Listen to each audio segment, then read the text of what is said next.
اللہ اللہ اللہ اللہ۔ کہ جو شخص دنیا میں دوسروں کی غلطی کو جتنا جلدی معاف کرنے والا ہوگا، اللہ قیامت کے دن اس کی غلطیوں کو اتنا جلدی معاف فرما دیں گے۔ اور دوسری حدیث پڑھ کے تو ڈر لگتا ہے۔ نبی علیہ السلام نے فرمایا کہ اگر کوئی بندہ دوسرے سے غلطی کی معافی مانگے اور فرمایا کہ اگلا کہے میں معاف نہیں کرتا، نبی علیہ السلام نے فرمایا یہ جو کہہ رہا ہے نا میں معاف نہیں کرتا، یہ قیامت کے دن میرے سامنے حوض کوثر پہ حاضر نہ ہو۔ یعنی دوسرے لفظوں میں اللہ کے حبیب صلی اللہ علیہ وسلم نے فرمایا میں اس بندے کی شکل نہیں دیکھنا چاہتا۔ آج تو یہ حال، خاوند بیوی کی غلطی کو معاف نہیں کرتا، بیوی خاوند کی غلطی کو معاف نہیں کرتی۔ اللہ اکبر کبیرہ۔ سوچئے تو صحیح ہمارے دل کی حالت کس قدر بری ہو چکی ہے، اپنوں کو معاف نہیں کرتے۔ ایک بزرگ تھے، حج کے سفر پر گئے، ان کے ہاتھ میں ایک تھیلا تھا، اس میں ان کے پیسے بھی تھے، سارا کچھ تھا۔ ایک نوجوان آیا اور اس نے جلدی سے دوڑتے ہوئے جو ہمیانی ان سے چھینی اور چھین کے بھاگ گیا۔ اللہ کی شان کہ جس نے ہمیانی چھینی تھی نا، یہ تھوڑی دور آگے گیا تو اچانک اس کی آنکھوں کی بینائی چلی گئی۔ کئی دفعہ ہوتا ہے نا بیٹھا ہوا آدمی اٹھے تو آنکھوں میں اندھیرا آ جاتا ہے، تو اس کی بھی ایسی حالت ہوئی کہ اس کی آنکھوں میں اندھیرا، بینائی چلی گئی۔ لو جی، اس نوجوان نے تو رونا شروع کر دیا۔ لوگوں نے پوچھا کیوں روتے ہو؟ کہنے لگا کہ میں نے ایک بندے کا تھیلا چھینا، پیسے چھینے، مجھے لگتا ہے اس نے بد دعا کی، اللہ نے میری بینائی چھین لی۔ ان کا بھئی وہ بندے وہ کہاں ہے؟ کہنے لگا فلاں حجام کی دکان کے قریب۔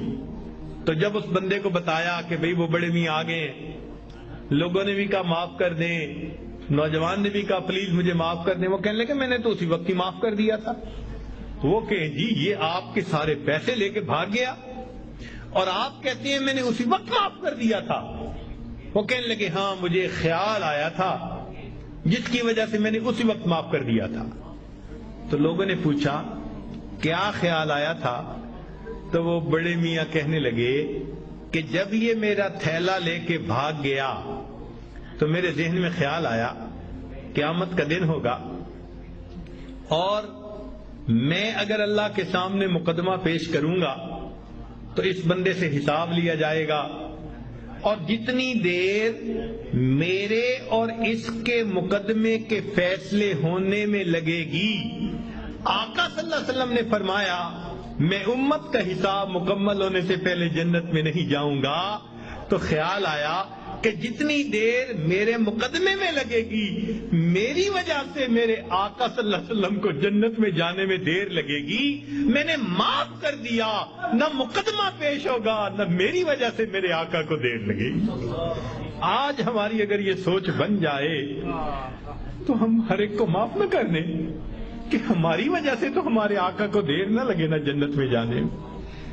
ہم بھی اپنے گھروں میں اپنی بیٹی کو، اپنے بیٹے کو، اپنی بیوی کو، اپنے بھائی کو غلطیاں ہو جاتی ہیں، باتیں ہو جاتی ہیں، تو بجائے دلوں میں کینہ رکھنے کے اور بجائے دلوں کے اندر دشمنی پالنے کے، ہم اللہ کے لیے معاف کرنے کی عادت ڈالیں۔ یہ نبی علیہ السلام کی عادت مبارکہ ہے۔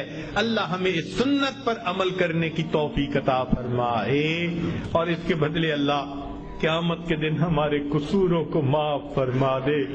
میرے دوستو، ہم اس کے زیادہ محتاج ہیں۔ دوسرے نے تو ایک غلطی کی ہوگی اور ہم نے پتہ نہیں اللہ کے کتنے گناہ کیے ہیں۔ اگر ایک غلطی کو معاف کرنے پہ وہ پروردگار سب گناہوں کو معاف کر دے تو سستا سودا ہے۔